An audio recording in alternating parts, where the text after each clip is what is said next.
Hi everyone, it's Lesley Dale here and our sports editor Stephen Hargis at the TFP. We're talking about another sad incident for sports this week, unfortunately.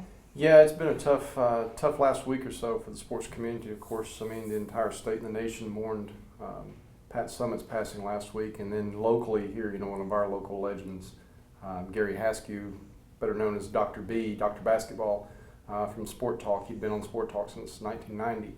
And I think anyone who's been around here for any amount of time, if they listen to Sport Talk or just were involved in the sports community, they knew who Gary was. Of course, he played softball in the old co-ed softball leagues and industrial softball leagues, for years and years. Was known as one of the better trash talkers in Chattanooga then, and then just became really, kind of a beloved sports figure and radio figure. And of course, was playing golf yesterday morning, we understand, with his wife Rita.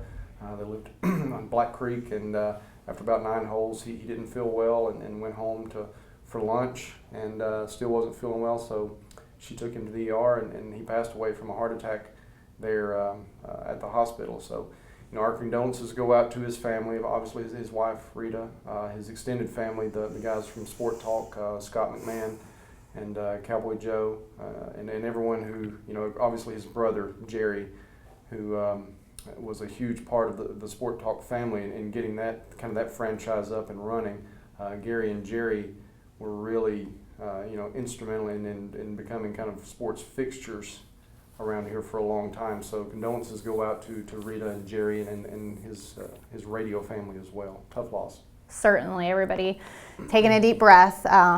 On social media, phone calls we've gotten here, just outpouring of emotion and memories. And we have an article written by our reporter, Mark Wiedmer, today that starts out recounting a really cool story from some nearly 30 years ago. Dr. B, Dr. Basketball, pulling up to a location. His identity had been a mystery at that point. Yeah, he was a character.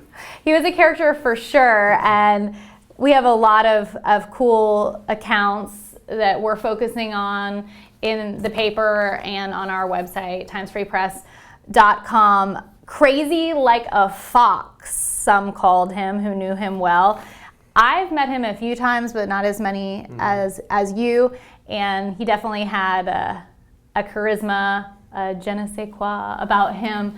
So this is someone just like Pat Summitt, just like Buddy Ryan, but someone here locally that we're holding on to those memories from. Sure, I mean, absolutely. Everyone who came in contact with him has a Dr. B story, and usually they were something that, it's going to make you laugh, because that was the one thing he enjoyed doing most. Was he was someone that once people realized, that was a shtick on the radio, he was there to just kind of stir it up and create listeners.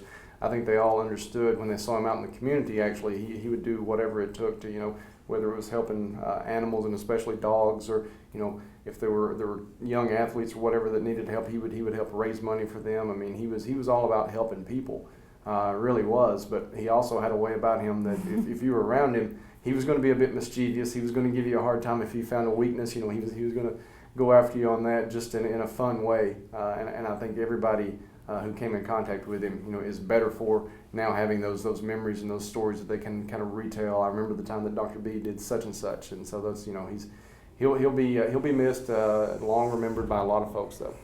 Thank you, and thank you, Dr. Basketball. See you guys later. timesfreepress.com.